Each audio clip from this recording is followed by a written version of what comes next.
jërë ngeen jëf yéen ñi safoo site internet bi di Buzz Actu 221 nuyu nañ leen bu baax jaajëfal leen ci kóolu tege sopp bi ak topp bi nga xamante ne rek yi nag ñu koy topp bu leen fàttee abonné di bës cloche de notification yi ngir mën a am yeneen i info mbégteeg bànneex la ñu am saa su nekk rek di ànd ak yéen ci site internet bi di Buzz Actu 221 li gën a fës ci bopp xabar yi nag dañu ko di rek pressé appel bu Téliko doxoon ci diggante Madiambal Diagne parquet général bi nag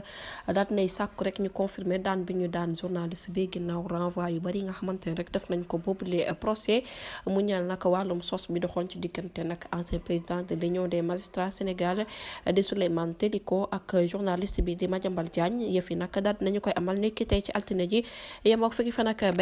ak juróom-ñaar ci weeru février ci atum 2025 ginnaaw nag li tukkee woon ci boobulee débat nga parquet général bi daal dinay dëggal nag que ne jugement bi nga xamante ne defoon nañ ko ca njëlbeen nag journaliste bi nag dafa daal di coupable ci dogal bi nga xamante ne daal nañu koy fësal nag nit ki 17 juin 2021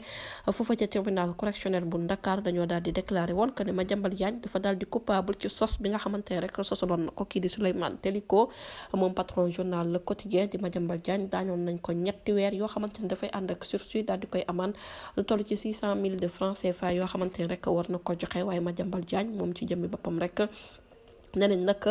dafa daal di xam ne rek que ne magistrat bi nag somme 5 millions de francs CFA yoo xamante ne rek jamono ji comme ndàmpaay ak intérêt nag la doon laaj ginnaaw nag moom si jëmi boppam rek bi ñu ko attee àndul benn yoon ci daan bi nga xamante ne moom lañ ko daanoon moom Madiambal Diagne waraloon mu daal di def nag ab appel ginnaaw bu mu gisee ne rek yëf yi ab victime la ci ndaxte nag dafa yaakaaroon ne rek dafay xeexal justice loolu nag moo taxoon mu daal di def sorti ne nag def na appel ndaxte nag dafay yaakaaroon ne rek nañu ko attee dara baaxul ci mu nekk justification boo xamante ne rek kii di Madiambal Diagne daal dina koy def ginnaaw bu ñu ko daanee mu yëkkati woon ay kaddu ci émission mu ne nag ki fi nekk jamono ji directeur général bu centre de formation judiciaire di CFJ dañ ko daal di taqaloon ci ab rapport bu tukkee nag ci Union européenne que ne nag moom dafa daal di jot ay ndàmpaay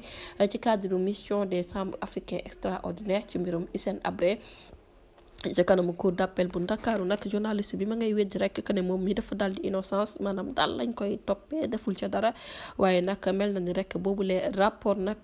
nekkul rapport UE waaye nag dafa nekk ay jëf yoo xamante ne rek ne nañu kii di Souleymane Téliko jot na encaissé nag yooyu le koppar jamono bi nga xamante ne rek état bu Sénégal nag